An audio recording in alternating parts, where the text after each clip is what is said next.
Ano lang po, Miss Cassie, kasi kanina pa po narinig ko that you are not involved in the South 999 operation.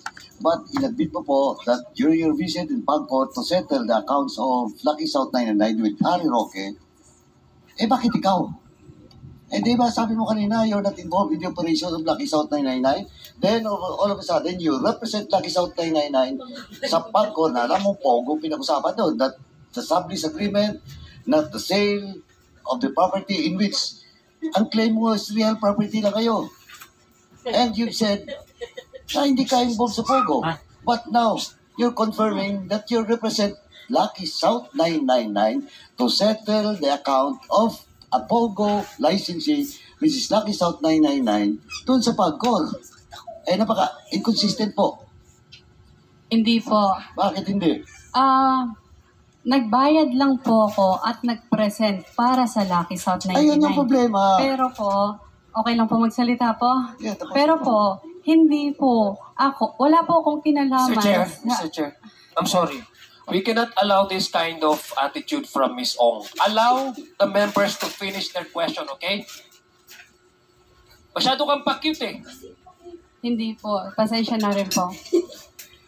So let it be a reminder to you, Miss Cassie, na patapusin mo munang magtanong ang ating mga membro bago ka sumagot. Okay po. Pasensya na po. Please proceed. Kung And address the chair, Mr. Chair. Ask her, direct her to address the chair. And address the chair. Pag sasagot ka, address the chair bago ka sumagot. Okay po. Thank you. Thank you, Chairman. Let it be put on record that Cassie Ong is lying because inconsistent po yung sinasabi niya kanina. Nakikinig lang po ako, is not representing Lucky South 999, but here comes the payment of accounts. Siya po ang bumayad. Kahit sabihin mo pa po, hindi mo pera from Chen, but still, you represent Lucky South 99 in Pagcor to settle that account. The next to interpolate is Congressman Keith Flores. You are recognized. Thank you, Mr. Chair. Ms. Cassie Ong, I just want to be clarified on certain matters, specifically about Whirlwind and Lucky South 99. You testified earlier that you are 50% owner of Whirlwind Corporation. Tama po ba? 58 po, Mr. Chair. 58%. Okay, ang 58% na to, how much po ang binigay nyo or binayad nyo for the shares of stock representing 58% of Whirlwind Corporation? Mr. Chair, pwedeng hindi ko po sagutin yan. At bakit naman po? For privacy lang po. Well, you have to understand that Whirlwind Corporation is involved in a very serious investigation with regards to the Pogo incident. Tama po ba, di ba? And that's why we want to find out also, since you are the majority stockholder, how much you put into that corporation. And that's why I think the question is also important for you to answer. Pasensya na po. Pasensya na po, Mr. Chair. Sige po. I'll let it go for the meantime. Babalikan ko yan. Now, ang Whirlwind naman po ang may-ari ng mga buildings in that Pogo Hub. Tama? Yes po. Kayo po ang nagpagawa, no? Kasi ang Whirlwind ang nagpa-construct Whirlwind po, opo. structures na yan. Now, in the construction of these buildings, na numbering about 45 buildings, no? How much ang nagastos ng Whirlwind Corporation? We'll double check it po, Mr. Chair. You being the majority stockholder does not know how much you spent for the 46 buildings? As least a ballpark figure man lang? Mr. Chair, na 3 times, bali, nung una pinatayo is phase 1 po, tapos sumunod yung phase 2 and phase 3 po. Okay nga. So give me a ballpark figure for phase 1. Sabihin natin. Magkano ginastos? Ito-double check ko po, Mr. No, Chair. give me a ballpark figure. You're the majority stockholder. It's impossible na hindi mo alam anong ginastos nyo. Yes po, pero i-double Yes. check. Ito-double check ko po, Mr. Chair. So wala kang Balikan ko po idea? kayo. Magkano ang ginastos nyo? Yung exact amount po, Mr. Chair. Ballpark nga eh. Hindi nga exact amount. Double check ko po, Mr. Chair. Double check pa rin. Opo. Okay, sige. Nakadalawa ka na ha. Okay. How about Lucky South 99? Are you a stockholder of Lucky South 99? Hindi po, Mr. Chair. Hindi. But sometimes you are the authorized representative of Lucky South 99. Tama? Yes po. Tama. Now, Yes. are you going to maintain that Lucky South 99 and Whirlwind Corporation are two separate and distinct entities? May I explain po, Mr. Chair? Sige. Nung una po, yung Lucky South and Whirlwind po is isa lang po. Okay. Pero po, nung huli, naibenta mo na po si Lucky South. And when did that happen, Ms. Ong? Last year po. Last year lang nabenta. Opo. So from 2019 to 2023, they were one and the same. Yes po. So one and the same. Pero hindi siya totally different owners po. Mr. Different Chair. owners but Pero one and the po, same. Parang I'm confused. Again, Ms. Ong. way back 2019, nauna po si Lucky South po, Mr. Chair. Nauna si Lucky South. Opo, Mr. Chair. Tapos nung huli po, tsaka nagkaroon ng Whirlwind po, Mr. Chair. So same owners ang Whirlwind Corporation and Lucky South? Yes po, nung una po, Mr. Nung Chair. una? Opo. So you were also an owner of Lucky South 99, kung ganun man. Opo, Because you're nung the una. majority stockholder of Whirlwind. Yes po. But you Nung una. just testified earlier that hindi ka part of Lucky South 99. Hindi po ako part po ng POGO operational, Mr. Chair. Wait.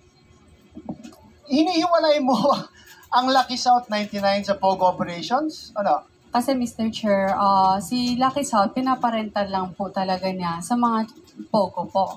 Okay. So let me get this straight, ha? Whirlwind rents it out to Lucky South 99, tama? Yes po. Okay. And Lucky South rents it out to somebody else. Yes, to the Chinese po. Okay. But then you said earlier that Lucky South and Whirlwind are one and the same. So you meaning you're renting it to yourself? Konsultahin ko lang po yung abogado ko. No. You answer it. I mean, ikaw yung may-ari, majority stockholder ng Whirlwind. Ikaw din yung stockholder ng Lucky South 99. At hindi mo alam na you're just renting it from each other, na you're saying na it's one and the same? Different owner po kasi sila. Oh, you just said earlier na it's one and the same. It's one and the same po nung una. Pero, ida-double check ko po. Double check na naman. Parang lumaki ka pa sa farm. Anyway, again, just listen to your lawyer first. Go ahead. Advice.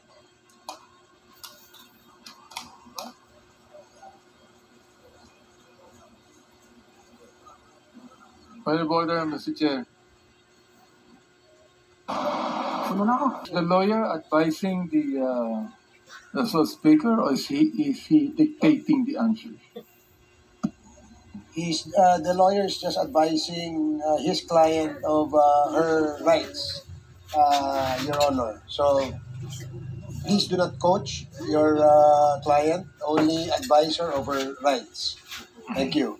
Please proceed, Congressman Keith. Okay, Sandro, are you ready with your answer po? Sige.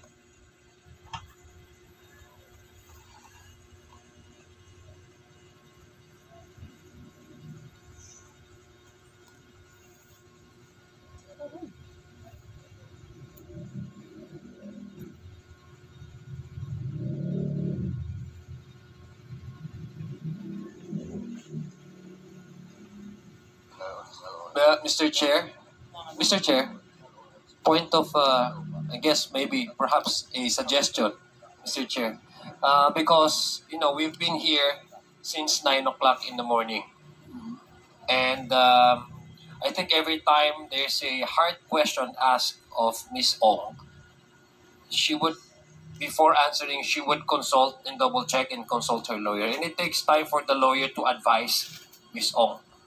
Maybe we can set, I think, seconds kasi certain mga 30 seconds or what? Kasi kung ganyan naman po, pag 3 minutes, magtatagal ho tayo dito. And we're not extending that courtesy to all our resource persons. We have to be fair also. So I would suggest, Mr. Chair, you just limit the consultation to 30 seconds. Please limit the consultation to 30 seconds. Okay, please proceed, Congressman Keith. Thank you, Mr. Chair. Sometimes, Ms. Ong, kasi when we make up stories and it becomes more confusing, it makes it more difficult to answer. Mas dali po kasi kung mas simple yung if the facts are straight, then it's also easier to answer it. Now, Ms. Ong, do you remember if Whirlwind Corporation, in putting up those buildings, obtained a loan from any bank? Pwede pa kayo ulit po yung question. Nag-secure ba ng loan ang Whirlwind Corporation sa pagpatayo ng structures na yon from any bank or financial institutions? No po. Wala. So, pera lang ng Whirlwind Corporation. Opo. So, from the estimates of the buildings, Ms. Ong, aabot daw sa estimates ng PAOK ng up to 5 billion ba yun ang sinabi? 5 or 6 billion ang cost ng assessed value ng buildings that were put in. Ang sinasabi mo ba sa committee ito, may ganon na amount, liquid amount, no? Ang Whirlwind Corporation in putting up those structures? Mr. Chair, bali po nung una is kinita lang din po. Tapos, pinatayo lang po yung phase 1 po. Tapos, unti-unti, after kumita ng phase 1, ayun po yung time na Okay. tinayo yung phase 2 po.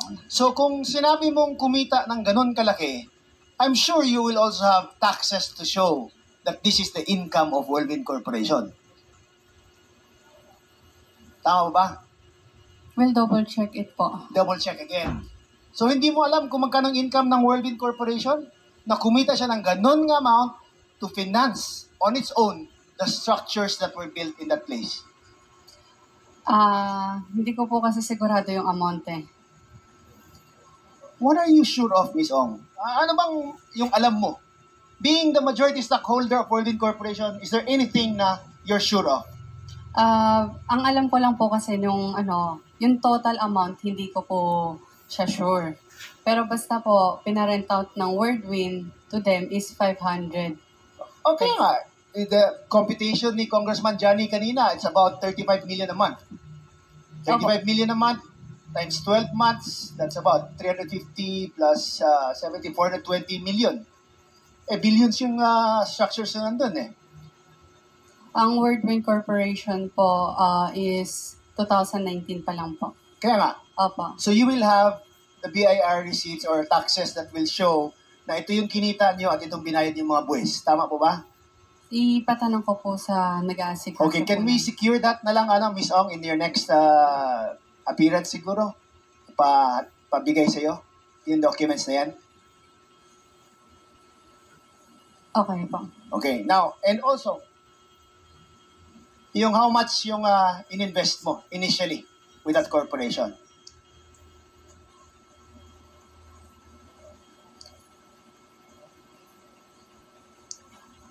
Now, Ms. Ong, I hope you understand na why parang impossible to believe na from your answers kasi na hindi ka sure of this, hindi ka sure of that. No? And I'm sure significant amount yung ininvest mo. Tama po ba? Dito sa corporation na to. Seryosong amount. Opo. Oh, di ba?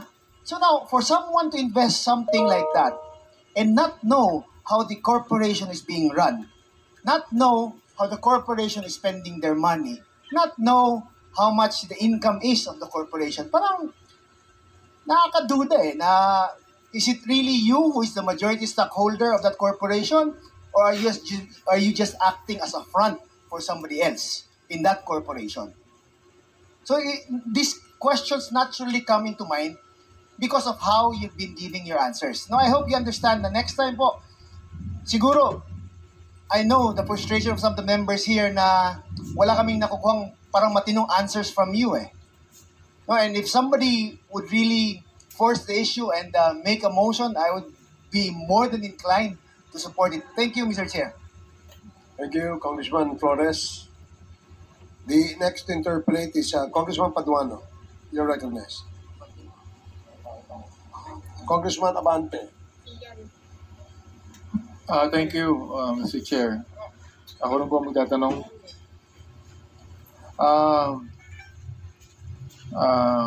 Kasi, Mr. Chair, Why do you refuse to answer Congressman Pimentel when he asked you about your schooling? Mr. Chair, Why? hindi po kasi ako nakapagtapos. Hindi naman nakakaya, hindi ka nakapagtapos eh. Gusto lang na yung malaman kung saan ka nag-aral. Yun naman ang tanong, di ba? Hindi naman tinanong na kung saan ka nagtapos. Ang kitatanong natin, kung saan ka nag-aral. Oh, pwede mo sagutin mo yun? Mr. Chair, marami po akong school na pinag-aralan po. Wala kang school na pinag-aralan o doon ka nag-aral sa China, hindi sa Manila? Kick-out student po ako. Kick out ka. Magaling. I mean, ngayon lang ako nakakita ng hindi nag-aral at kick out na magaling sumagot sa hearing na ito. Ang mga kausap mo, mga congressman, pero ang galing mo sumagot, ang galing mo kami paikutin dito.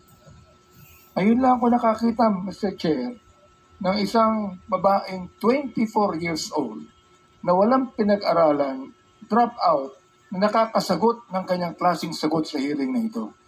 Pagkisagot mo nga, Miss Casyong.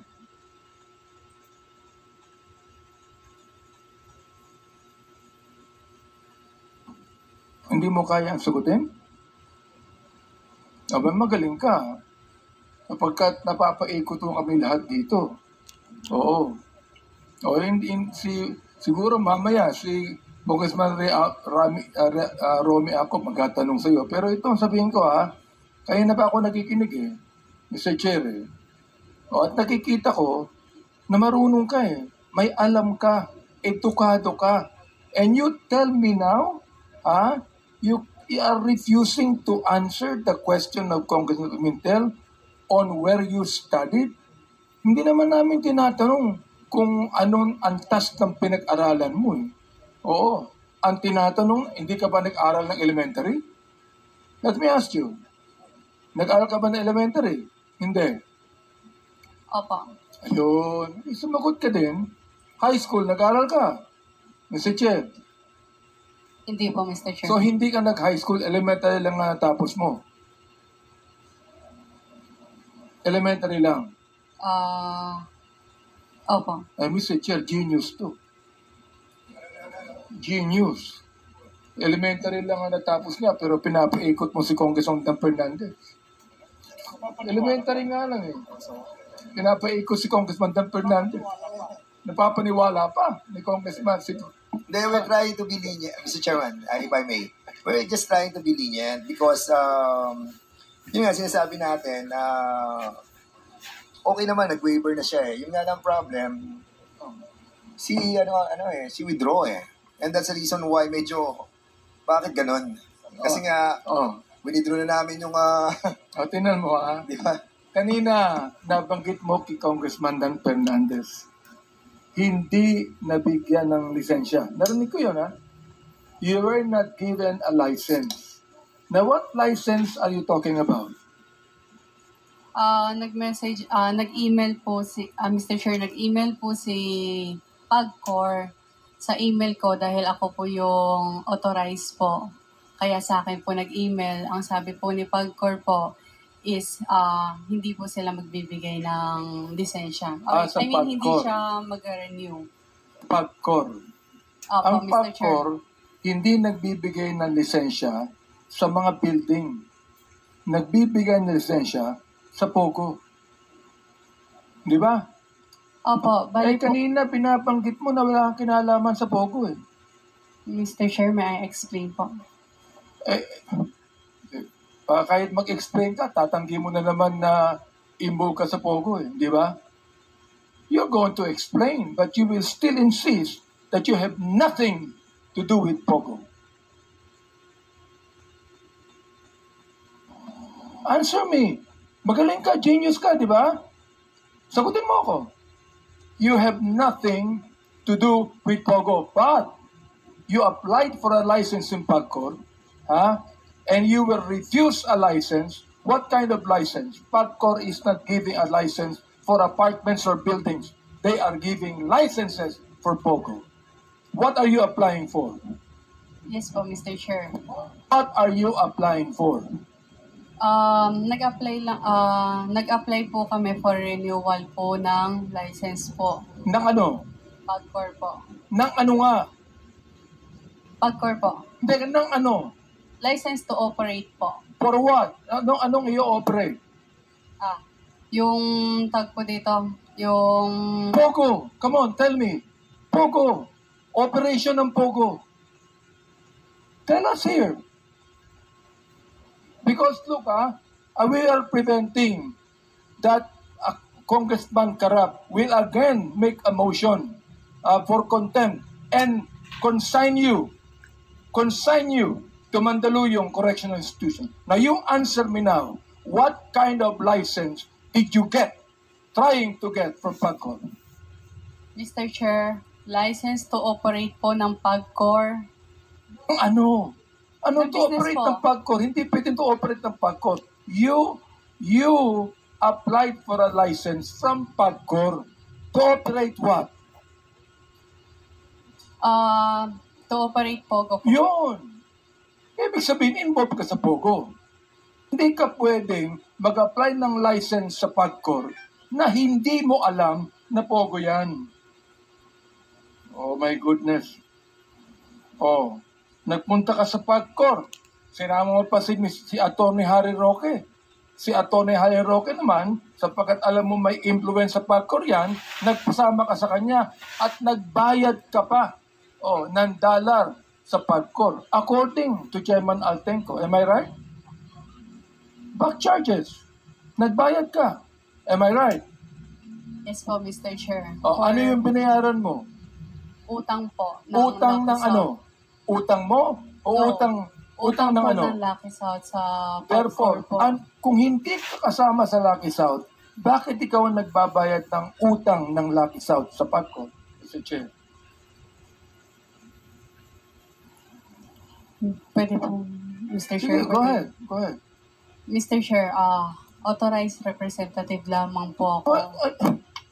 Whatever it is, authorized representative ka, utusan ka, pero ikaw ay inutusan ng Lucky South, magbayad ka sa PAGCOR ng back charges sapagkat ikaw mismo ang nag-apply sa PAGCOR ng Pogo.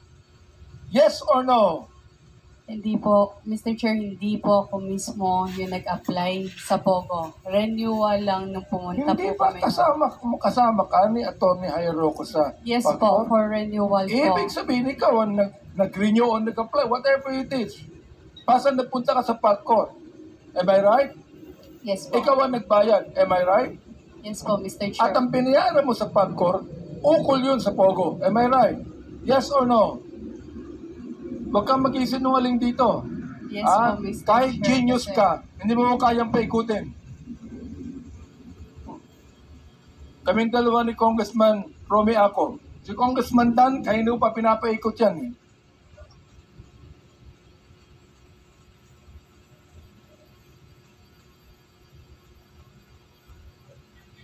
Mr. Chair. Mr. Chairman. Congressman Abante. Ano, Mr. Chairman, this is not a lobby Yes, matter. yes, Congressman Dan. No, I just wanted to also to clarify, no, the